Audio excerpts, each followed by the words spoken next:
Good morning. My name is Sean Shapiro, and this is Ask a Traffic Cop, where we answer your traffic and police questions live for an hour. It's an amazing thing, and it's only here on Traffic Services, wherever, and on VoiceOver Cop, and wherever you're watching, that's where we are. We're on Instagram, we're on TikTok, we're on YouTube, Twitch, LinkedIn Live, we're on Facebook, and of course, we're on Twitter. Now, if you're on any of these platforms, you can ask us questions, except for Twitter. Twitter does not allow you. You're watching only. It's a one-way to that ship that's slowly drifting. We'd love to hear from you. So if you are interested in asking questions, jump onto one of our other platforms so we can hear from you. We do want to hear from you. You can use the comment section, like my wife just did, who came in from YouTube and said, good morning. Good morning, everybody. My whole fam jam is watching right now. So good morning. I guess school is slow, so it's snack time if they're watching me. School is almost over. There's lots to talk about. Summer vacation, questions from you, our followers, our viewers, and we love that. That's a huge part. We're going to talk about a bunch of things today. We're going to talk about Vision Zero Enforcement Team, because we always talk about Vision Zero Enforcement Team, but there's a twist. Today, we're also going to focus on Keep Toronto Moving. We're going to talk about the campaign that has been kicked into motion. It started officially on Thursday of last week. Monday, being yesterday, we started the whole enforcement thing for rush hour parking.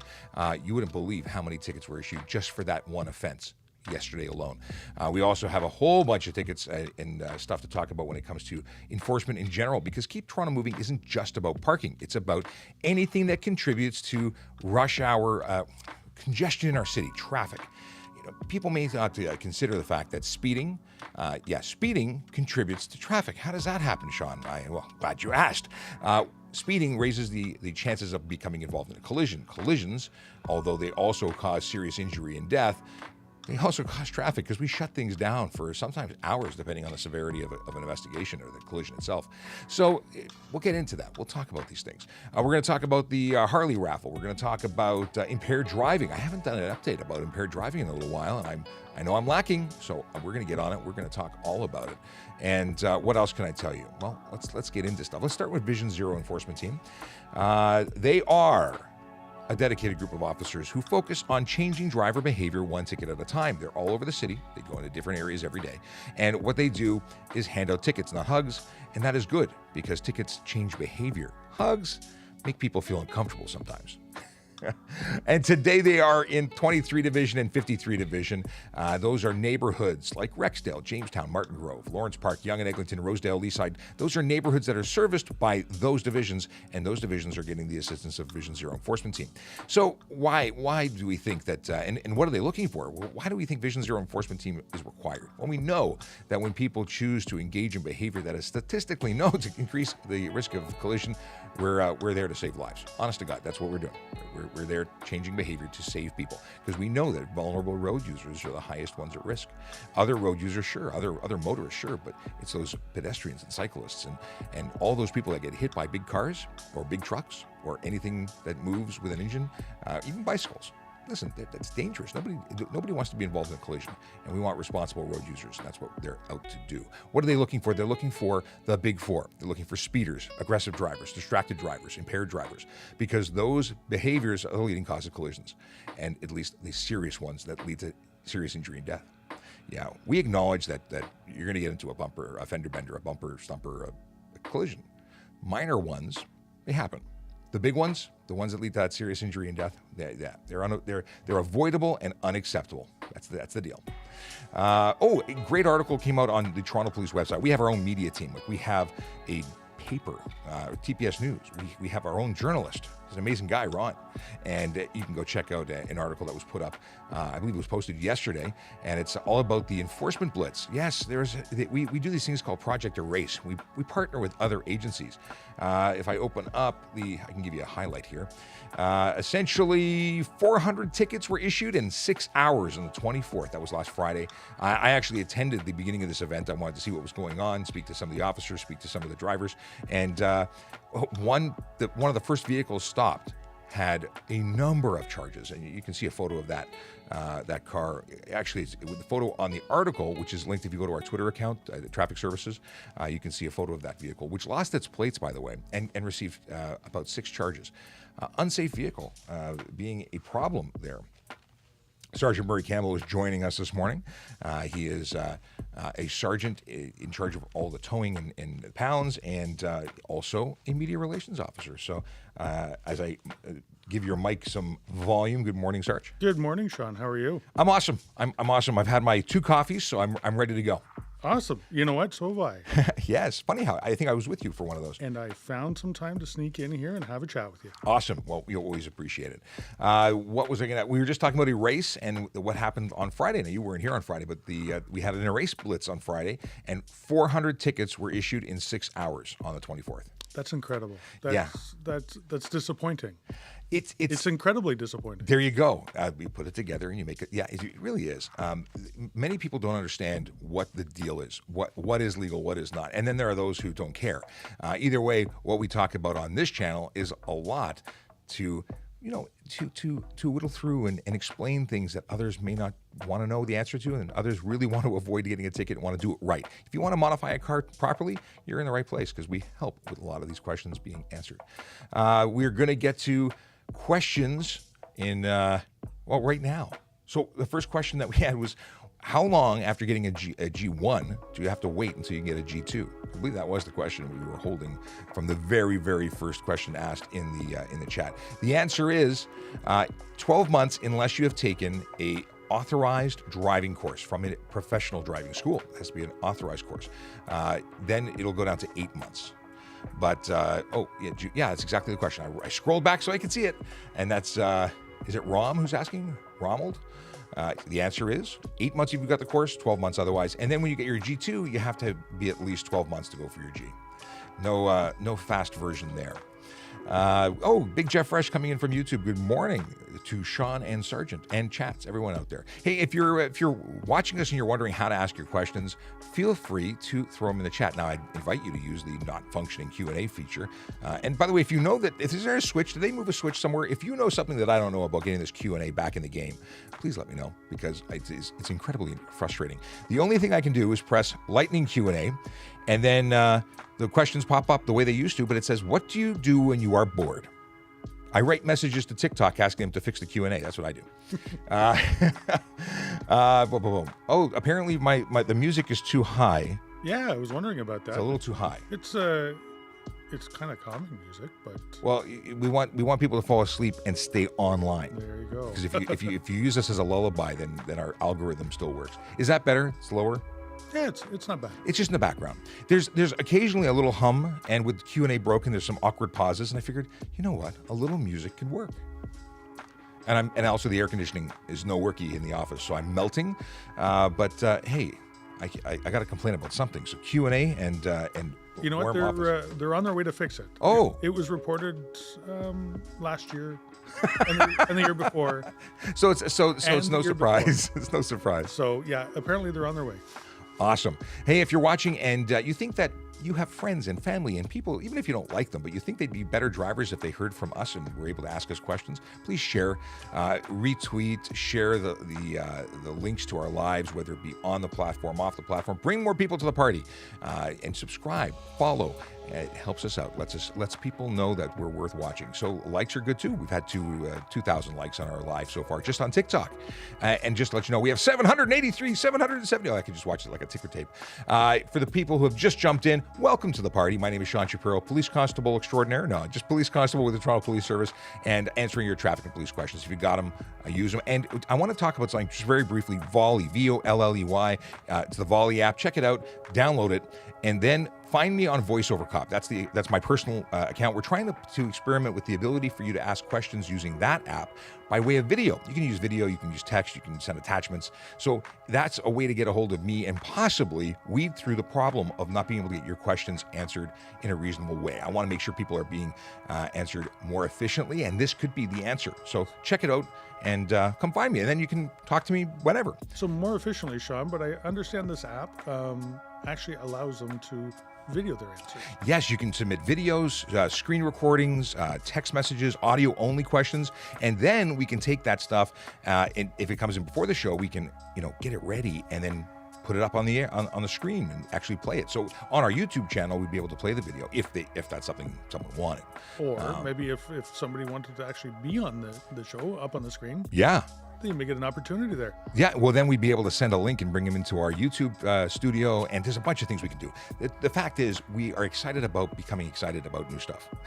I'm excited. It is exciting. Apparently, so are you. We just want to make this the best communications tool for policing and the community. We want to make sure that we're communicating better than in the best way we can. You know what, Sean? I got to see you a number of times yesterday. Both you and Aaron yesterday. Traditional media.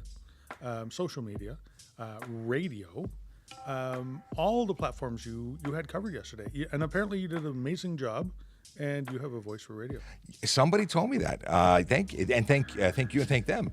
We were on, we started out the morning with CP24. Half an hour later, we were on Global for one campaign-related and one non-related bit. Then we got into... was it CBC? We were on Zoomer Radio. We were on News Talk 1010 with Jerry Agar. We were everywhere, like City TV everywhere. Yeah, no, it was awesome. It's possibly the biggest media day that I've been involved in, where I've done that many spots, and it was awesome. It really thank you to everyone who was involved in the media and making it happen and coming out to visit us and doing all these stand-ups to promote the messaging we have about Get Toronto or Keep Toronto Moving. And by the way, it's a great segue into speaking about Keep Toronto Moving. So this is a campaign that started last Thursday and runs until the 30th, the end of the month. What is it? Well, the goal is to keep Toronto moving. We're having a problem with traffic and people who are violating certain rules, like parking in the rush hour route.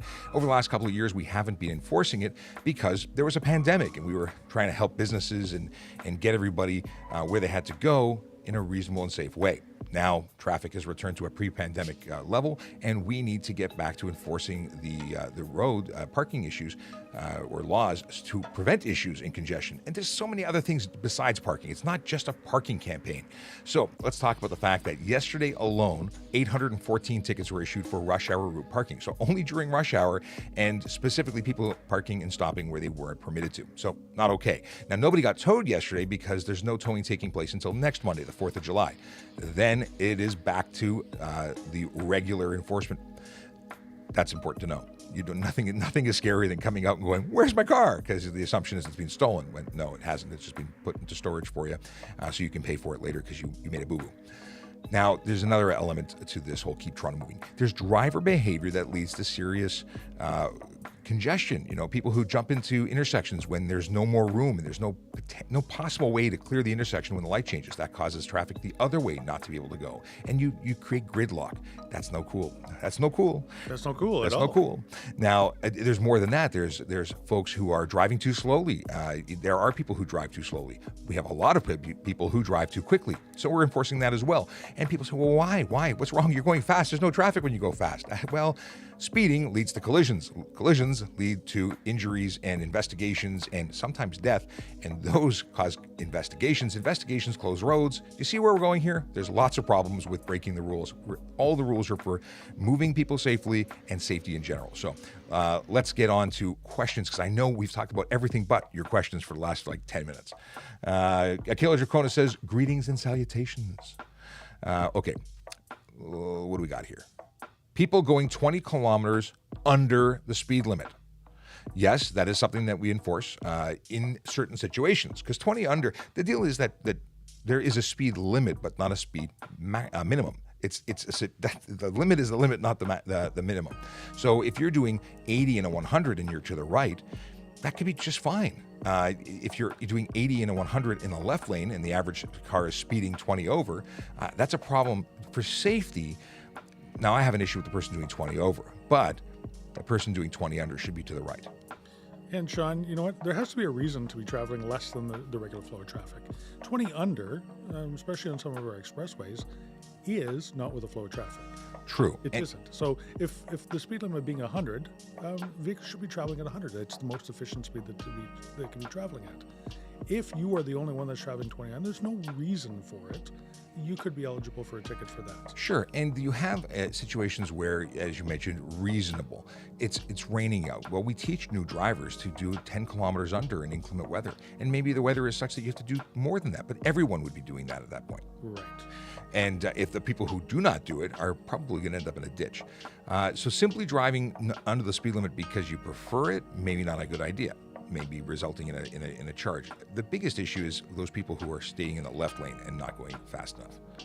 Yeah, don't like those. No, a lot of people would agree with you. Question from Leslie says, "Hi, Sean. Is it illegal to change a flat tire on a 400 series highway? If you're pulled off the side of the road and you are safely on the shoulder, I can't imagine someone charging you for changing your tire, considering how else would you drive away? There are some safety issues on a 400 series highway or any road.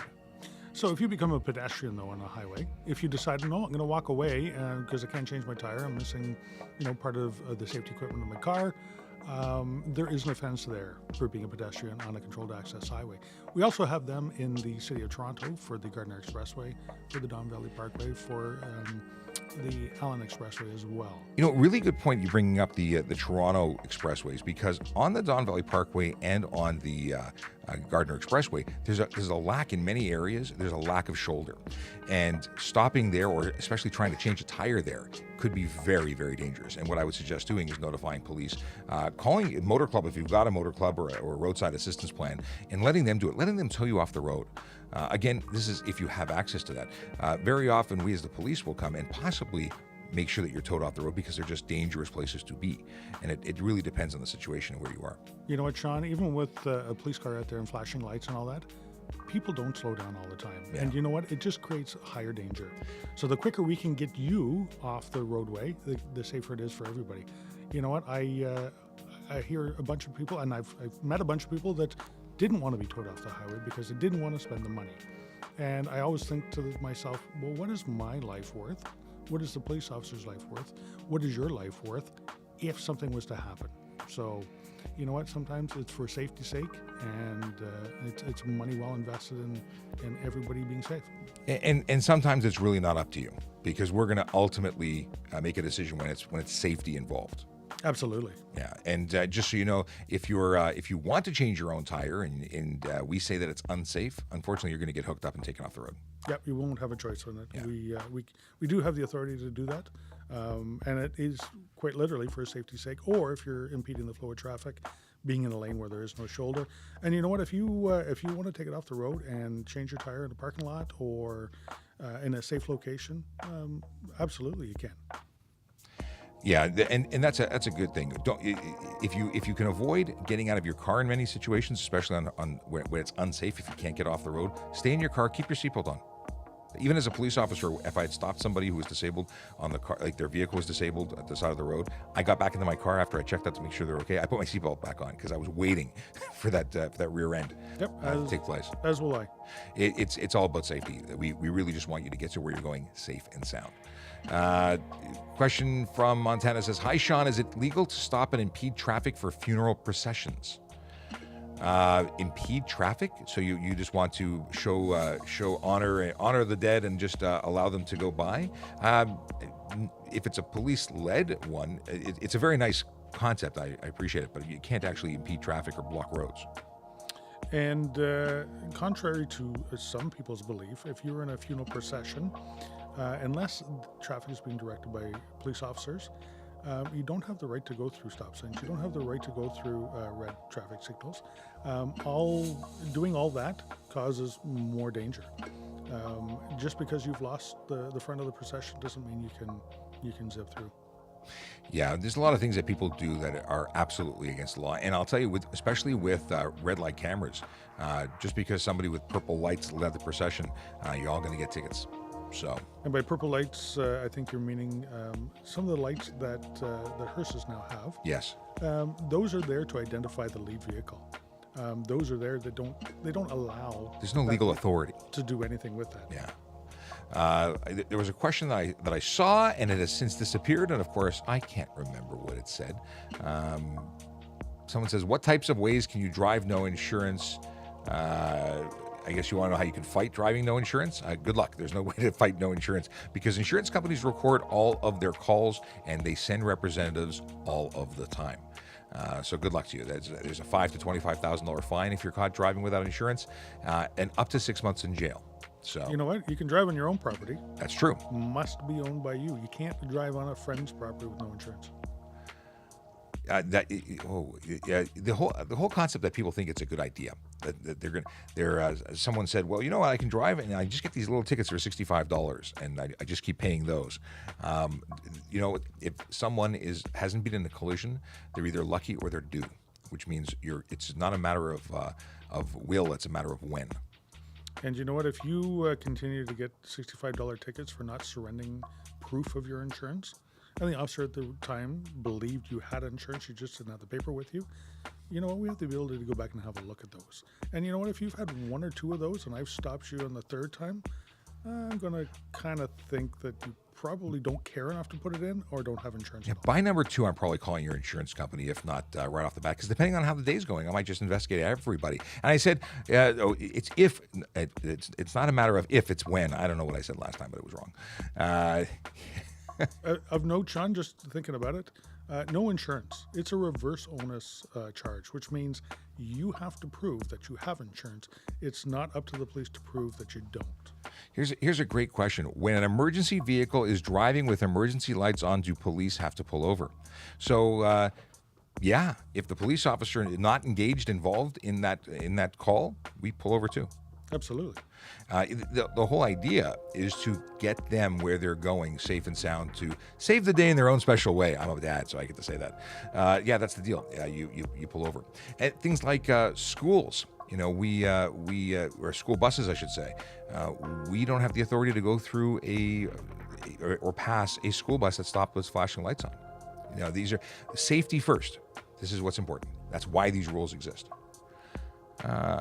What is this? Are you allowed to hold up traffic for a 53-foot construction truck to back out onto a busy road or do wide turns? So there's one that is a bit contentious. So traffic flag persons have the ability to stop traffic and direct traffic only if they're working for a company that has a contract that is working on the road for the jurisdiction of the road. Say it's a municipality, say it's the City of Toronto, and there's a company that are paving roads, and they have it down to one lane, and there's flag people at both ends. That is allowed as long as it's permitted, as long as the company has a permit. Private companies that are building skyscrapers, they're not allowed to direct traffic. They have no authority to do that unless they hire a paid duty officer, and the paid duty officer is present while that's happening. Now, common sense says we got to build Toronto. You know what? Toronto falls apart. Construction has to happen. We have a construction liaison officer that works here with us, not only working with traffic construction, like roadway construction, but subway construction, building construction. And they will go out and liaison with these people and give them the minimum that are required to do in and around the workplace. Is it legal for them to do? No. But you know what?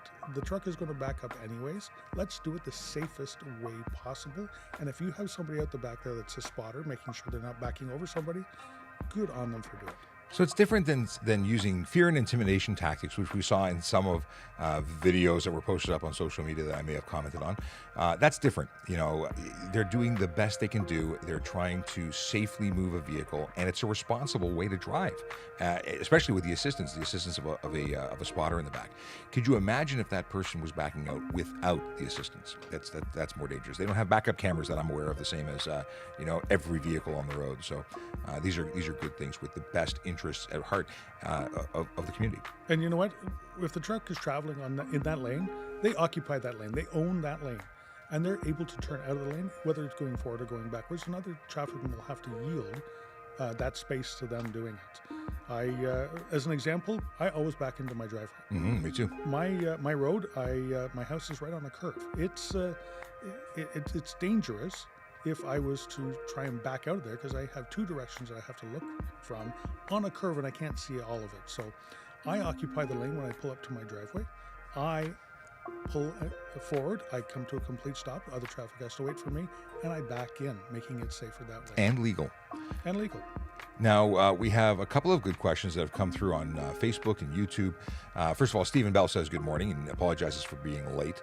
We have Hussein, who's coming through Facebook and YouTube, really wants to know the answer to this question. What is the small black camera on traffic lights? Is it a red light camera or what? Red light cameras are generally large pieces of machinery that are installed before the traffic lights. They usually have a pole for the camera and a pole for the flash, so I doubt that that's the case. In some jurisdictions, the small black box could be a trigger for certain emergency vehicles that have high-speed strobes on them to trigger the light to change. The fire departments usually have that. Different jurisdictions, again. Doesn't work when you flash your high beams, despite what your friends will tell you. Trust me, I've tried. Since I was 16, I sat there at intersections, does nothing. Then you have certain items that are antennas or transponders or Bluetooth counters that traffic studies use to determine how much traffic is going through an area. So I couldn't tell you what the black box that you're referring to is. However, there's a multitude of things that it could be. We have, is there a charge for when the sign says avoid engine brakes and they choose not to? Well, I would assume that the unnecessary noise bylaw, or not bylaw, but HTA charge would come into play. I imagine disobeying sign could be, but it says avoid, it doesn't say thou shalt not use. So it depends, but definitely the unnecessary noise. Yeah, an engine brake is used on diesel pickup trucks to slow the vehicle down efficiently without using the brakes. It is a great device. It's called a Jake brake, after the guy who invented it. It's a great device, but you know what? It does cause an awful lot of noise. So in built-up areas, and nobody living close to that hill wants somebody coming down and using the Jake brake all the time. Every truck, one after another, doing that. So it's a reasonable thing, and it's a thing the municipality can enact on that portion of the roadway. I like it, or at least I don't like the sound. I just got a message saying that some folks they've abandoned TikTok until Q&A is returned, and they've moved on to other platforms because they just can't deal with the lack of Q&A. Can a radar gun pick up another car's speed while it passes your path? Are there margins of errors? So there's a big thing to understand. There's radar and there's laser. Majority of speed enforcement these days is conducted using laser. That is different, very different than radar devices in cars. Our traffic cars all have moving radar, so we can measure your speed while we're traveling, while we're stationary, while you're moving from behind or in front of us, whether coming or going. So yes, is there a margin of error? With everything, there is some. The numbers are low. I can't quote you what they are right now because it's been a long time since I've qualified on the device, but obviously within a small margin. And you know what, Sean? The only reason we use radar is to actually get your speed. You actually have to, the police officer actually has to see you, and you must appear to be speeding. And the only reason we use the radar is to actually get a number that we're going to actually charge you for. So with a laser, nope, there's no margin of error for it. It is a pinpoint, as long as it is focused directly on the front of your vehicle or the back of your vehicle, give it speed. In radar, then it's usually the lead or the biggest object, but each police officer has to actually see that vehicle, determine that it's speeding, and use the radar to determine the exact speed of it. All those margins there would be compensated by the police officer there. Yeah, there's a big thing that we're estimating your speed, we're making observations, we're confirming it and getting a specific number with the machine. But speeding even a kilometer over the speed limit is speeding, and the charge in terms of the dollar amount that you pay changes, but the offense is being committed at 1 kilometer over. Okay. Someone says they've been photographed so many times, they just assume they can. I don't know what this is in relation to. Speed boxes, is there a threshold? If I'm doing 51 and a 50, will I get ticketed? I believe you're safe at 51 and a 50. I think that their threshold is greater than 1 kilometer. I don't have a specific number. We actually don't get told. It's not our business. The big thing is don't speed. So knowing what the speed limit, the speed threshold is, just gives people a feeling that they can get away, a reason to go above. And the truth is, every municipality sets their own threshold. So you can go into one municipality thinking it's 5 and get dinged. Go to the next one, it's 2. There's no way to know. Don't speed. Can you wear headphones while driving? It is not suggested. It is not the safest option, but legally, yes, you can. You can wear headphones. You can. Some provinces say only one ear, and some don't care. Now, Ontario, hearing is not a requirement to get a driver's license. You can be someone who can. What is the official terminology now for Hearing impaired. hearing impaired? Thank you. I need to make sure I'm politically correct whenever possible. I'm not always, but I try. So yeah, the deal is that if you're hearing impaired or have there could be reduced hearing or no hearing, you can still drive. So covering your headphones doesn't break any laws. I don't think I've poorly described anything quite this badly. Nice try. Listen, I'm going for my award as worst answer. No.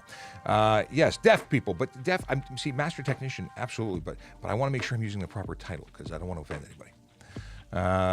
Okay. I read his that way. He offends them. I just quoted him. Okay. How bad is the punishment can you get for 19 or over for speeding?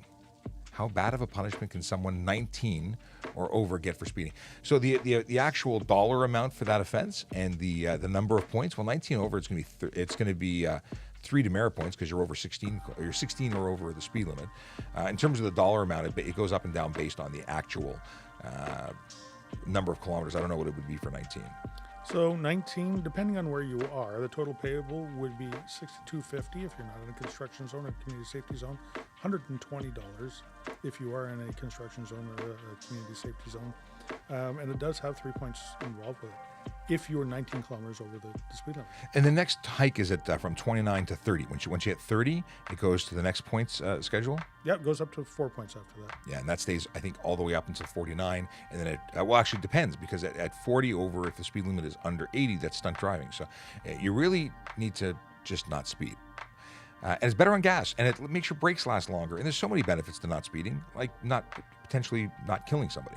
Actually, you know what? Right now, with the price of gas, better on gas is very important. Oh yeah, for sure. I don't even want to drive. I want to do the Fred Flintstone thing and run. Someone had a question of, what if I drive with a G-Class driver as a G1? The G-Class driver doesn't have 4 years. Is that allowed? The question because I actually found it back here. It says, I have a question. Can a G1 driver drive with a G driver even if he doesn't have 4 years experience? Well, the answer is no. You must, or the supervising driver must have at least 4 years experience. That is from the time they got their G2 until they got their G inclusive. So if they had 2 as a G2 and 2 as a G, and it's documented, it's not just a matter of, it's the anniversary of my date, I'm good to go now. No, you have to have your driver's license. It has to have 4 vertically arranged dots in the bottom right-hand corner next to your mini-me photo. That is the way that we're going to know, or that you would know that you're good to go. Now, we might be able to check you and find out, but you don't want to be in a situation where the person technically doesn't qualify even though they thought they did. A number of things can happen if they didn't qualify. You can be charged for G1 drive unaccompanied, $110 ticket, and a 30-day license suspension, and that's just where it starts. Things can get worse if you do it multiple times, 90-day suspension the second time, and getting kicked out of the graduated licensing program on the third. Yes, it's the Ministry of Transportation that determines when your eligible 4 years start, and it's up to them to issue a driver's license with those 4 little dots on there. If you think you have it and you don't have your 4 little dots on there and you want to be a supervisory driver, you must attend with the ministry and get a new license issued, a new license card issued. There you go. Can I apply to have the 4 dots removed on my license? I don't want to teach new drivers. That's a good idea. You can always say no. No one makes you do nothing when it comes to teaching. And very often, you want to tell them to go to get instruction from a professional instructor. I may be a great driver. I may not be able to teach someone, especially someone that I have a relationship with, who I will tell in no uncertain terms how I feel when they're doing something like, yeah. I don't think it's a good idea for me to teach anyone. No, both my kids went and got professionally taught to drive. They are fantastic drivers, if they're listening. They actually are. But I don't think I would have done a greater job as dad teaching them how to drive. There's also more stress involved. Like I was trying to teach my wife how to drive, and she was totally stressed out having the traffic cop sitting next to her, knowing what every violation was, and reminding her what the dollar amounts were for everything she just did wrong. Maybe that wasn't a good idea. I don't know. My license is expiring in September. Do we still have a grace period due to pandemic backlog? It depends on what kind of license you have. If you have a G1 or a G2, then yes, you're extended until December 31st, 2022. If you have a full G or any full license, not part of the graduate licensing system, then no, you are responsible to be renewed right now. But there would be no reason for you not to renew, so I'm assuming you're part of the graduate licensing program. Okay, we're having lots of dialogue here. If you're watching and you have questions, please ask. And we are very interested in answering your questions. We appreciate that there are more questions than there is time for answers. We do our very best to do it. Now, one of the ways you can try and get us, if you don't get your answer here, message us, DM us, because I do go through the DMs. It takes a long time. I do get through them. There's hundreds of them every day. Additionally, you can use the Q&A feature. I make video responses to the Q&As that are left for us on the main page, even though our Q&A function in chat doesn't work. I'm not annoyed at all. You don't sound bitter about that. No, not bitter. Anyway, use that. You can also try Volley. We're experimenting with Volley, Volley app, and you can send me a video message or a text message or screen share or whatever. There's lots of options there. Check out Volley app, and it's available on Mac, PC, Android, and Apple iOS. There you go. I've been playing with it. I don't have actually anybody to talk to on there. No one has joined up yet. I've just been talking to the company, and I think it's a really cool thing. We're not paid. It isn't an endorsement besides the fact that I think it's cool, and I think we could really do some good by using it. Hi, do you need a license or insurance to drive an e-bike on the road? You should check out the Global News bit, because I just spoke about this yesterday. The deal is that e-bikes, if they are truly e-bikes and qualify under the legislation, are permitted to be used without a license, without insurance on the road. They don't need license plates. Now, that means that it's a vehicle with no more than 500 watts of power. The motor cannot be more than 500 watts. It has to be limited, so it cannot exceed 32 kilometers an hour on a flat surface. So if it's set up to do 60, 50, 40, it's illegal. It's not an e-bike anymore. It's a motor vehicle. It becomes effectively a motorcycle, which requires license ownership and insurance. Oddly enough, you cannot get license owner, or you can't get insurance and a license plate for it, because those bikes have not been issued VIN numbers. They haven't been tested and approved by Transport Canada. Thus, they can only be used on private property. Good things to know before you go and... A very important one, Sean, that sometimes gets missed is it's an e-bike. It has to have the ability to be operated as a bicycle. Yes. So if you have a broken pedal on it, or if there's no way for you to operate it, if the chain's fallen off, stuff like that, it no longer qualifies as an e-bike. It has to be kept in good working order, one of the many rules that goes together with that. There's a lot to know about e-bikes. It's not just buy it and play with it. And now let's segue into the whole fact that there's a bunch of electric vehicles that are not legal, especially in the city of Toronto, but they're not legal in anywhere in the province of Ontario. Those one-wheel electric devices that people are seen balancing on or running through traffic, not good. Not good because they're extremely dangerous. You cannot stop, turn, avoid collision, and I've seen some pretty messy collision video from dash cams that have been sent to us. Bad. So they're illegal for one. Two, they're extremely dangerous. Hey, private property, go bananas, but know that there are risks. Wear appropriate equipment while you're to be safe, but don't go on the road. And when we see you, we stop you. Now, when it comes to electric skateboards, we've seen ones that are traveling at 40 miles per hour, at least capable. Those are not legal for the road. When we start talking about e-kick scooters, there's a provincial pilot in place for the municipalities that choose to adopt it. So it's voluntary. We are not one of the group that, Toronto anyway, is not a municipality that has chosen to adopt it. Thus, you cannot use an e-kick scooter anywhere in the city of Toronto other than private property, which is pretty limiting if you have like a 10-foot square patch of grass in front of your house. Yeah, you can't do it. Now, there's other rules for e-bikes that make the motor vehicles and take them into the realm of good for charges. For instance, you can't go more than, I think, 24 kilometers an hour, flat surface. It cannot have a seat. I see them all over the place. People sitting down on them. Those are motorcycles instantly, as soon as you put a seat on them. There's a lot of rules. You got to know them all. And yeah, someone wants to know about how much tire stretch is considered unsafe. I would say any tire stretch is considered unsafe. You're putting unnecessary stress on the side wall of your wheel, of your tire. It's not designed to be used that way. And you may very well lose your license plates over it. Not just a ticket. It's charged for unsafe vehicle and potentially losing your plates. Have you seen as many as I've seen? It seems like every other car now stretches their tires. I think it's cool. Yeah, and I don't know why. It doesn't provide any benefit. Looks cool, man. No, it doesn't. It doesn't. The side of your tread should be exactly perpendicular with the bead of the tire. Anything more or anything less of it renders your tire Unsafe. well. It makes it, first of all, unsafe, but second of all, it doesn't perform as well as if it's exactly fitted properly. Someone said better fitment is why we stretch them. Better fitment by taking a tire designed to go on one rim of one size and put it on the wrong size. I don't know if I support that. No, I think it's for people that are using wider tires or different offset rims. It's usually smaller tires on a bigger rim. Right, but they want to use a different offset on the rim, and they want to be able to actually fit it underneath the fender. Interesting. So without rolling the fenders and making it a little bit wider, they use a smaller tire tread pattern to be able to fit it in there. Which just means that your fender is going to cut your sidewall instead of cutting the top of your tire. Oddly enough, these things tend to go together. And when we see hints of tires, we look at how low the vehicle is. We look at other indicators of unsafe vehicle. Even if the one thing on its own isn't enough at the point to pull the plates, that it's probably a clue that there's other things going on as well. And if you look at the article that's on our Toronto Police site, and you can get to it by going to our Twitter account at Traffic Services, you can see a great example of a vehicle that lost its license plates. And it had stretched rubber, it had lowered suspension, there was body frame contact, it was a mess. There was all sorts of issues. And it had a pipe that was noisy. I don't know. Seems to go together.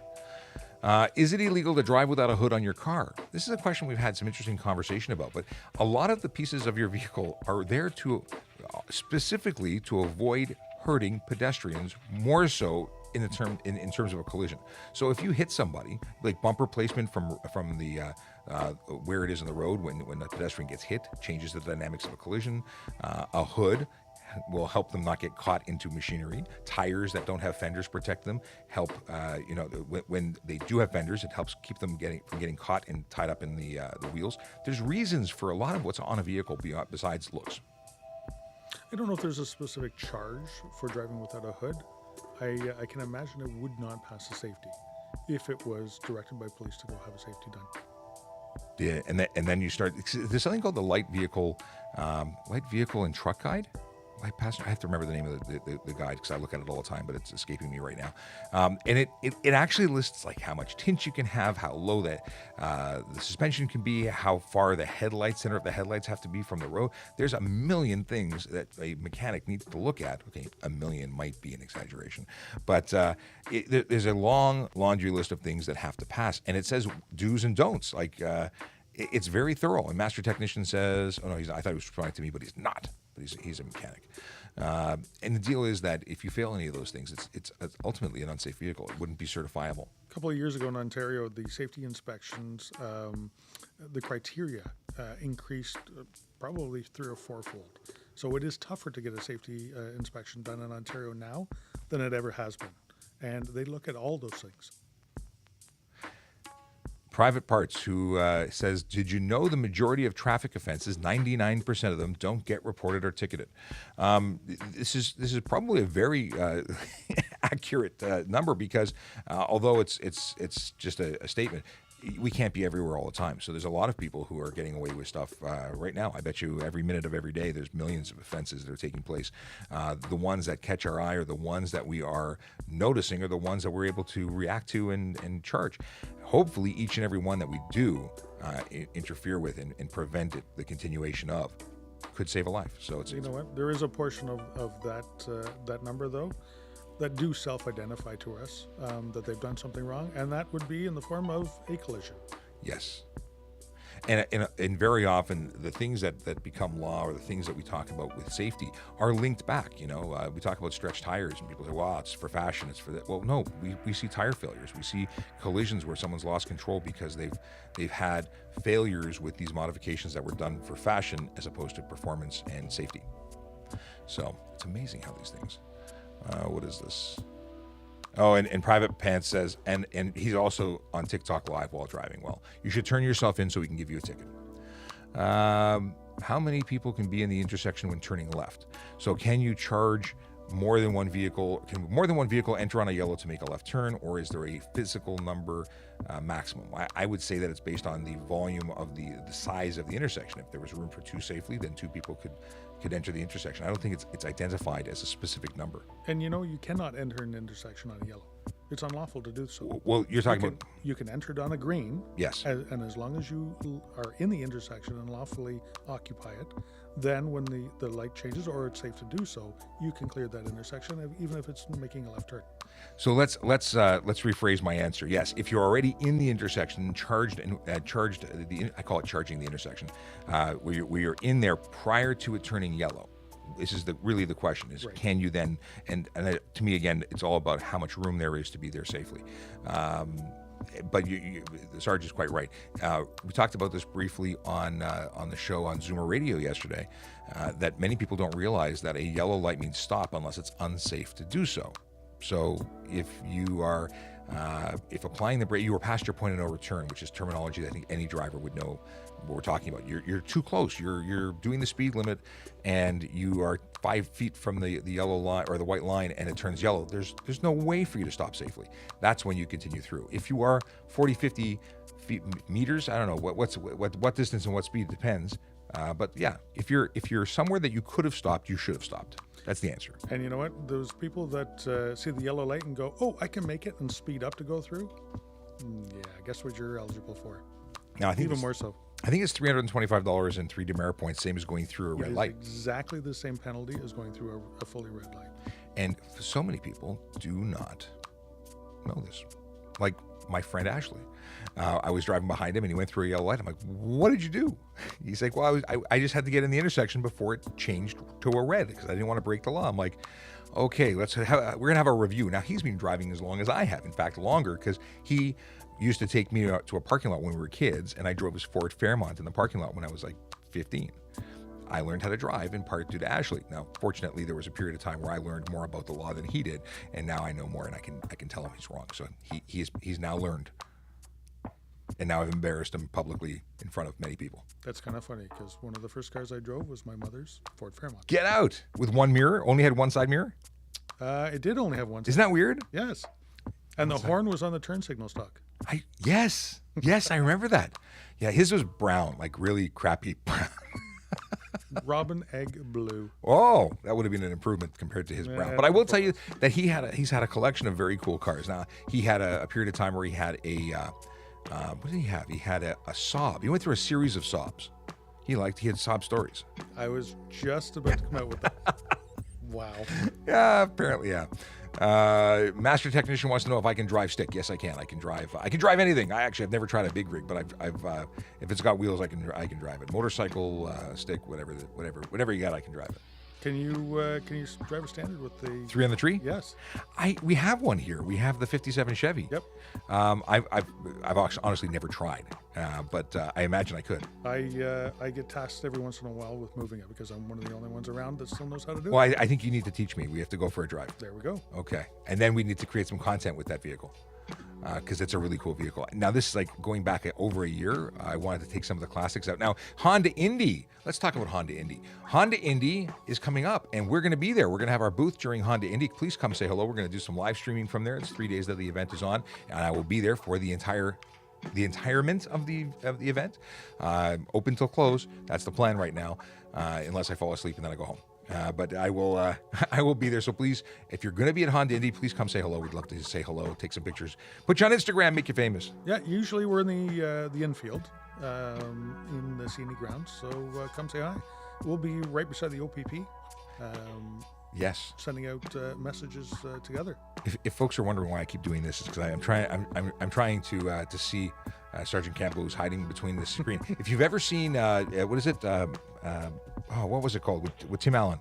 The neighbor, you'd have this, and he'd talk. The neighbor would be speaking to him over the fence. Well, I have the opposite. I see. I don't see his eyes, but I see his chin. So there you go. We got to figure. I got to put like some mirrors around here so I can keep track. 'Cause I got big screens everywhere.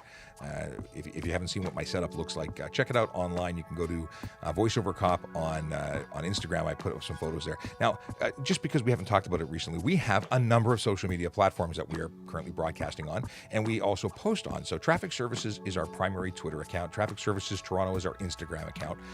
Traffic Services is our TikTok account. Then you can get into Traffic Services on Twitch. You can get to Traffic Services on Facebook. If you just search Traffic Services, you're probably going to find us. If you find me, you can just Google Sean Shapiro, but you can find me on any of those platforms under VoiceOver Cop and on this new app that I'm just playing with and want more help experimenting with. So come find me on on Volley, VOLLEY app. That's where I'm at. Okay, I have a question for you. Since when is a turban DOT approved? Well, it's not. However, the law has adopted the fact that the folks who are involved in the Sikh faith, who follow the Sikh faith, are exempt and are permitted to wear a turban in place of a helmet. And that's what it is. It does not mean that it's not approved. It does mean it's safe, but it does allow for that religious exemption. And you have to think about it. A group of people who cannot ride or couldn't ride up until that point. They were excluded because of their faith. And that wasn't right either. Okay. I stop at white line before car. What is this? My left still in front of me. Who is right? I stop at a white line before a car to my left, yet car in front of me. I'm not following this question. And it possibly because every time I read halfway through, it goes up because somebody else sends a question. I stop at white line before car to my left, yet car still in front of me. Who has the right of way? I'm not. Are you picking up what he's putting down? No, I'm not picking up what he's putting down. And I really want to help, even though it's private pants. I still want to answer his question, even though. Okay. Okay. Let's see here. At intersection. No. How to correctly turn right while driving with a bike lane on my right. Another question we talked about on the radio yesterday. So here's the deal. When you're making a right turn or a turn of any kind, you're entirely responsible for making sure that that turn can be completed safely. That means you're responsible even if traffic is coming up on a bicycle lane to your right. You need to make sure it's clear and safe. That's it. You're just responsible for making sure that there's no bicycle that you're going to smoke or that's going to T-bone you if you get into their path. They are in their lane legally, and you need to wait. You have to wait, even if that means waiting for a light to change to make it possible and safe to do so, to confirm that they're stopped. Now, I will say that there are some cyclists, and not all of them. I'm not painting everybody with the same brush, but there are some cyclists who do not follow traffic signals. They choose to go through them. At that point, you hope that that you have a dash cam to cover you. And you know what, Sean? There are certain circumstances and certain locations where the vehicle is actually allowed to enter the bike lane. And that's where there's a hash line where they can actually move into that bike lane to make the right turn. In that case, if they move in there illegally, then the bicycle behind them would have to stop and wait for them to make the right turn. If there is no option for them to enter into, if there is a solid white line saying that they cannot cross it, then the cyclist has a right of way to continue on through, and the person making the right turn has to yield to the cyclist going through. Well, there you go. So apparently, I got to send an email to somebody. Instagram doesn't like something. We don't know what it is. Uh-oh. We got suspended. We got suspended on Instagram for being on live. We don't know why. That's okay. The joy of being the Toronto Police is we can call them up and say, hey, what's going on? And they fix it. Some people just do some strange things, or sometimes algorithms do their own thing. We don't know. All right. Oh, Home Improvement. Akila Draconis has decoded the question of who exactly had the neighbor. Home Improvements. I love that show when it came up. Do you know his real name, though? The neighbor? No. Not Tim Allen? Well, what's Tim Allen's real name? Not Tim Allen? No, it's not. What's his real name? Tim Allen Dick. No. But his stage name was Tim Allen. That's a good reason. It's a good reason to change his name. Even though he can act anyway. And he's 69. That's aging ourselves. Wow. 69 years old. But he's awesome. And he was Santa Claus for a number of movies. Yes, he was. Other movies I enjoy watching with my children. Yes, funny man. If I stopped at a light and it's clearly not cycling correctly, how long should I wait before proceeding through? Under law, there's no exemption for proceeding through. You can make a right turn on red if it's safe to do so. You can go around the block. You can make U-turns where safe. But just going through a light, regardless if it's functioning properly, unless it's flashing red or yellow, you just can't proceed through. That's correct. Yep. Even if you come to a complete stop, you can't accelerate through a red light. Yeah, you can't consider it a stop sign. You can't take it upon yourself. Now, I've been in a situation where I'm the only person in 100 miles. Like, there's just nobody. It's deathly quiet at 2 a.m, and that's when things happen. You pull out and you go, "I'm safe," and then you're not safe. You know what? I'm a big proponent of roundabouts. I know there's not an awful lot of them in Ontario, but in a situation like that, it keeps all the traffic flowing all the time. In a situation where the traffic light isn't functioning properly, you wouldn't have to worry about it. Well, there is that. I'll just check here because I've got people who want to sell us things. Akela Jaconas reminds that Buzz Lightyear is no longer Tim Allen doing the voice. Oh. I think there were some political reasons behind that, but yes, I noticed that. I saw the movie, which I really did enjoy. To infinity and beyond. Yes. And I recently used a quote, "Never give up." What is it? Never. Oh, no, I've messed up the quote. I recently mentioned it. It was from another Tim Allen movie. It was from Galaxy Quest. Never give up, never surrender. I think that's what it was. I love that movie too. Okay, apparently I got to watch that. Do I have to carry my car's original papers when I'm driving, or can I carry a Xerox? Oh my goodness, Xerox? Now you've dated yourself. We have a Xerox form. Is it still a Xerox building? But there is a Xerox used to be like the Kleenex of photocopies. You can use a true copy front and back of your ownership. That is something you can do. You do not have to carry the original. In fact, we suggest you don't. That's been a question that's been reoccurring over the last couple of days. So obviously it's important. Someone said, "Can you carry a Xerox?" A Xerox. They're aging themselves. See, I just said right the there. same thing. It's the formerly the Kleenex of photocopies. Or the Hoover. The Hoover of vacuums, yes. Yep. Okay. I'm one car length past the back end of a streetcar when its stop lamp goes on. What to do? You don't move. So we're talking about this is a streetcar or vehicle that has come to a stop. You're already where you are, and the light has activated to say you cannot move forward. You just don't move. You don't back up. You don't move. Yeah. So if you're beside the streetcar and the door's open, yep, don't move. Follow-up question about motorcycles or vehicles that are having issues making the light change. And it says, can I skip a left turn by making a right turn and a U-turn? So skipping a left turn, you're putting a bunch of things in place to save up a couple of seconds. So if it's malfunctioning, yeah, you can make a right turn when it's safe to do so. You can make a U-turn if it's not signed otherwise and safe to do so. But simply saying, I don't want to wait at the red light and do it, not necessarily illegal, but you are taking on a great deal of risk just to be impatient. And you know what, Sean? Even making the right turn on the red, making a U-turn, making another right turn on the red, that has an increased risk as well. Mm-hmm. We had a police officer die in the 90s because somebody had done exactly that when the police car was responding to an emergency event. And when you do a right turn on red, there's a risk. When you do a U-turn anywhere, there's a risk. So you have to assess that. And is it worth it? Why not wait a few seconds? So Lotsa 13.7, sorry, it's Lotsa, Losat 1337X says, why did you say 2 headlights are mandatory and you can get a ticket for 1 burnt? The Highway Traffic Act says 1 headlight is needed. I think you need to read it again. You need to have 2 headlights and 1 taillight, 1 brake light functioning under the Highway Traffic Act in Ontario. Now, maybe you're reading somebody else's Highway Traffic Act, but on Ontario, 2 headlights unless you're on a motorcycle. If you're on a motorcycle, obviously 1 headlight is required. But you do have to have it on all the time. It's not a turn it on at night thing unless your vehicle was manufactured before. Then motorcycles may have switches. But 2 headlights, 1 taillight is correct. That I assure you on this one. Sometimes I what do you call it? Have to look things up, and some things I just know. Okay. No, because of a higher power sending me signals from the HDA. Well, there you go. And actually, I can read it out for you if you want. Because Sure. There is an exemption for a motorcycle. So every motor vehicle other than a motorcycle shall carry 3 lighted lamps in a conspicuous position, 1 on each side of the front of the vehicle, which shall display a white or amber light only, and 1 on the rear of the vehicle, which shall display a red light only. There you go. So there you go. I knew that one, 100%. I've written the ticket a lot. I've testified a lot. So that one I have no question about. Can I drive in Canada with a Jamaican general driver's license?